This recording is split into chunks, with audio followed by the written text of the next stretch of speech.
파초와 사유. 강희맹 선생의 양초부서에 이런 말이 쓰여 있다. 모씨가 그 아들 혼을 송은 거사에게 보내어 파초를 청하고 아울러 모종내어 기르는 법을 물었는데 거사 가로되 존공은 어떻게 기르시나뇨? 혼이 가로되 겨울엔 도실에 감추었으나 얼어 죽고 봄에는 뜰가에 심었으나 번성하지 아니하여 이러하기 한두 번이 아니오이다. 어찌하면 능히 겨울에 상하지 아니하고 여름에 시들지 아니하오리까? 거사 빈것이 웃어 가로되 슬프다. 하늘과 땅 사이 가지각색 풀들이며 날고 기는 동식물의 유 기름을 기다린 후에 대나니 이 이치를 아느니 그 몇이나 되는가?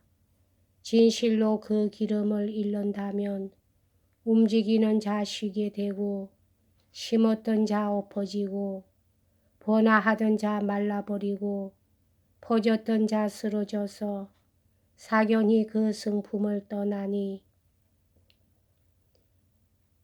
어찌 거 죽고 복함이 괴이하지 아니하랴.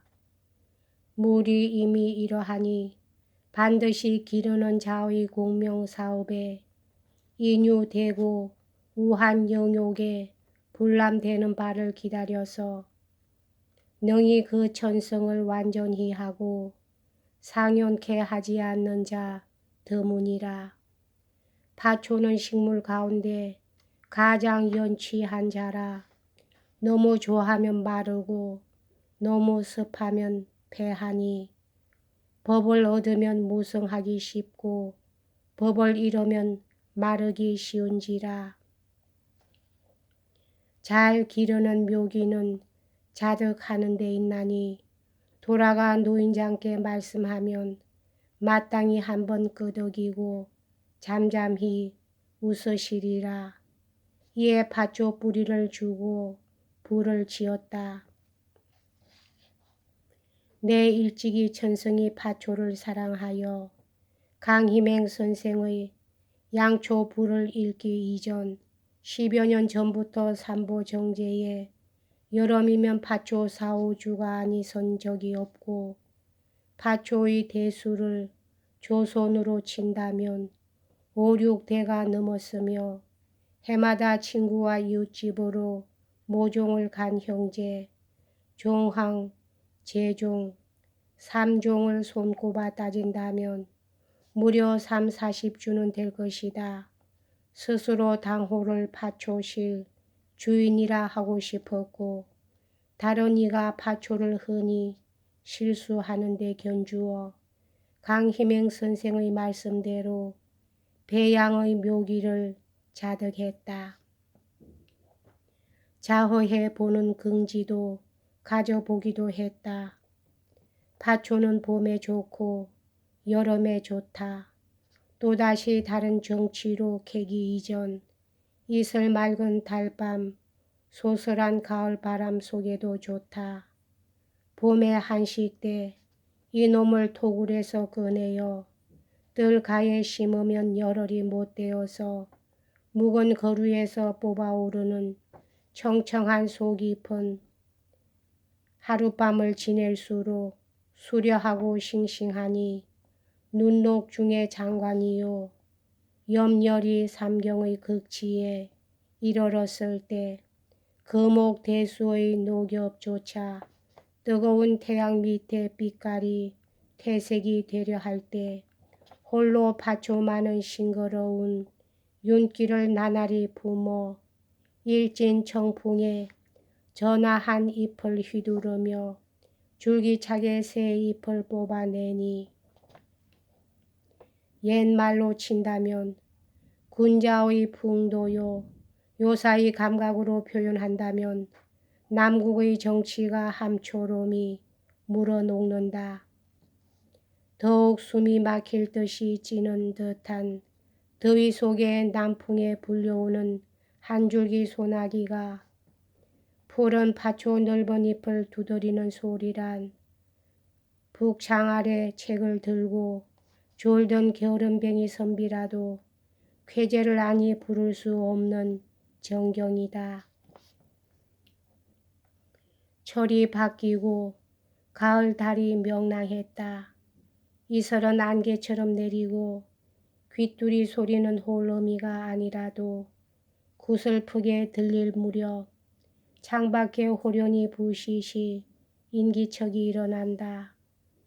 의아하여 문을 획 열어 젖히면 이슬 방울을 푸른 잎 위에 굴리며 가을 바람과 희롱하는 파초가 서 있다.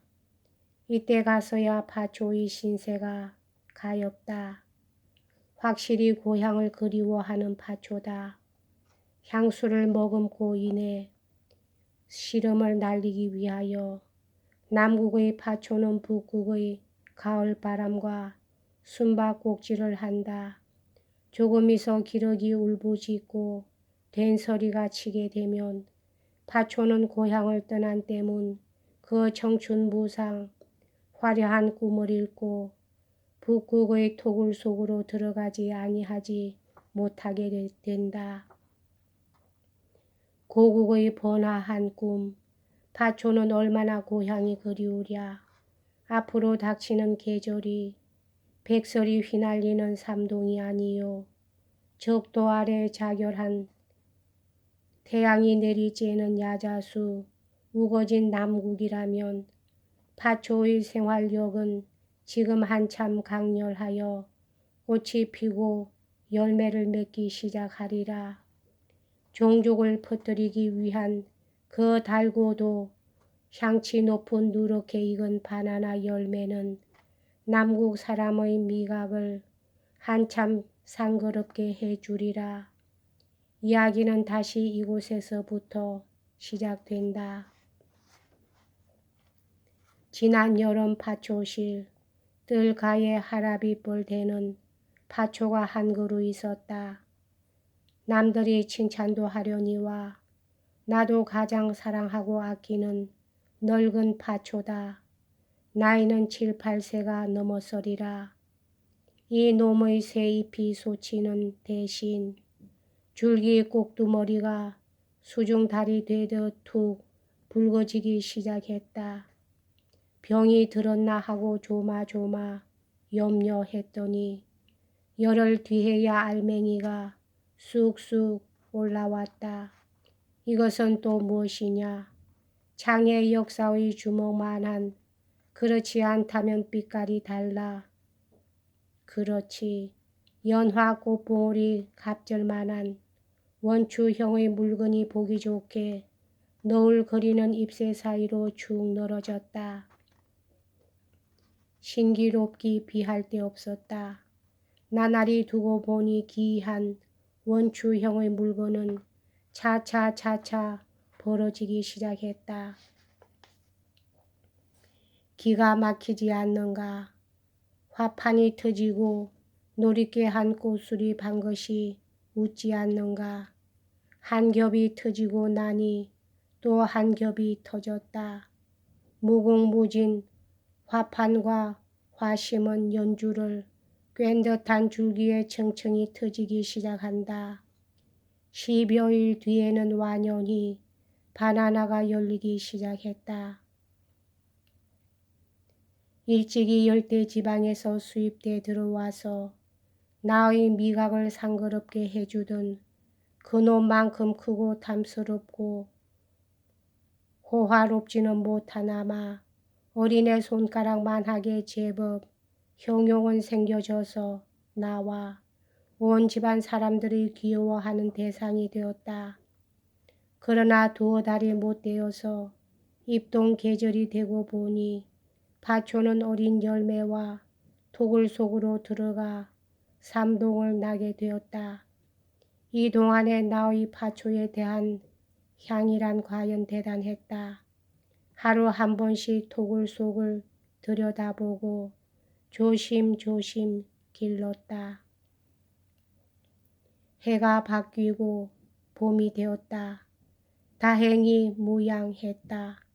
파초는 다시 어린 열매를 머리 위에 싣고 파초실 뜰가에 단비와 흙냄새를 맡으며 싱싱하게 서 있었다. 한 달 뒤에 파초는 또다시 화판이 터지기 시작했다. 작년에 피다 남은 원추형의 꽃뭉치가 또다시 양기를 받아서 벌어지기 시작하는 거다. 나는 커다란 기대와 희망을 가졌었다. 올해에는 이런 봄부터 열매도 보고 고갱이도 보며 진기한 남국의 정조가 파초실 뜰 안에 가득하려니와 혼자서 즐거워했다. 그러던 것이 화판 세 겹이 터지자 고갱이는 어연히 솟구치지 않고 푸른 잎새를 보기 전에 파초는 차차 중동이 시들며 인해서 그 채는 쓰러져 버렸다. 배양의 공이 없었던 탓도 아니었다. 강희맹 선생의 말씀대로 자등 묘기를 터득지 못한 것도 아니었다. 남국이 아니요 북국인 때문이다. 여름이 아니요 봄인 때문이다. 남국의 파초는 도저히 북국의 천지에서 자기 종족을 번식할 수 없는 자연의 결점을 가진 때문이다. 기후가 부족하고 절서가 부당하고 천지 운영의 공효가 조화되지 않는 때문이다. 어느 정도 흉내는 낼지언정 모방의 생활이 있을 뿐 더 진전대성을 볼 수 없었던 것이다. 나는 파초의 운명을 보고 다른 한 개의 사실을 사유해 본다. 여기에 이 땅의 것이 아닌 가장 참신하고 가장 진리적인 시대성을 띤 외래 사조가 하나 들어왔다 하자 종교 또한 그렇고 철학이라 해도 좋다. 이 사조와 이 종교는 새롭다 해서 호기심으로 맞아들이고 진리라 해서 무조건 하고 잘 길러지는 것은 아니다.